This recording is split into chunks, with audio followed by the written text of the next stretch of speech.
गोड़ लगाया खाली सहारा गोड़ लगाया सहारा कर हम देखे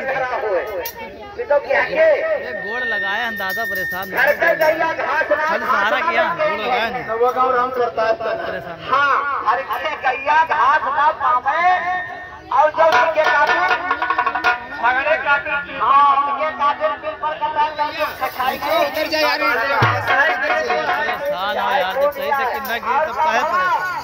अरे